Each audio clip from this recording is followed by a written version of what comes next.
өглөөний мэнд яг одоо Японд 430 мэд болсон байна. Энэ номны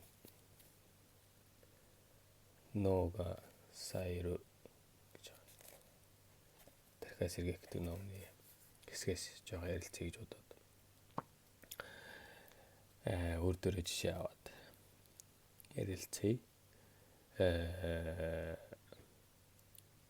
Энд хоёр дахь бүлэг рүү ороход бид ерөөсөө тэр жоохон багтааж идэх ч юм уу одоо байгаа 20 настай ч гэдэг 30 настай мөртлөө өөрийнхөө тэр багынхаа мөрөөдлийг мартчихдээ юм байна.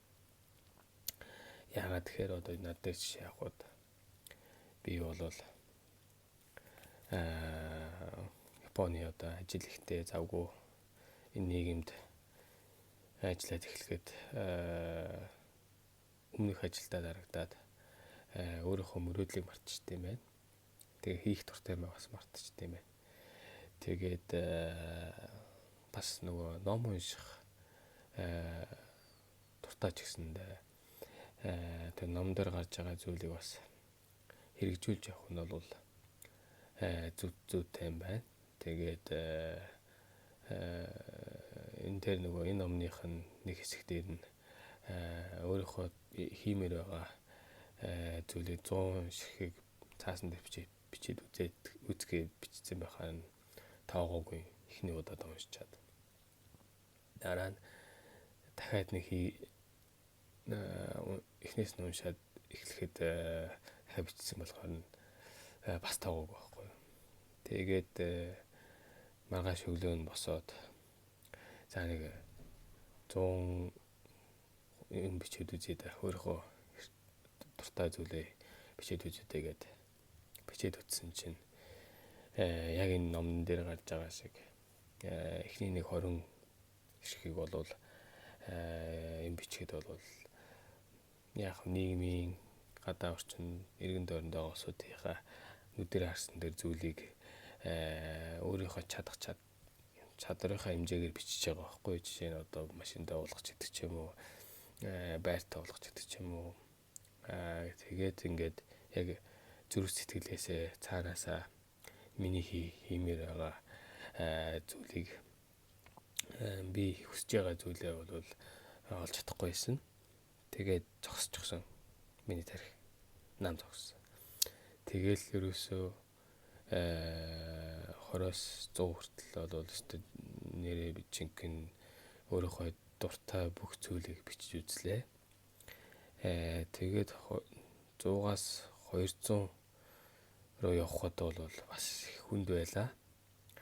Ер нь ярмаар байгаа сэдв, хиймээр байгаа ажил, хиймээр байгаа бодлууд тэр одоо мөрөөдлүүд бүгд зэгцэрч миний тархины бүр уухт байсан тэр миний зүрх сэтгэлийн уухт байсан тэр зүйлүүд гарч ирлээ.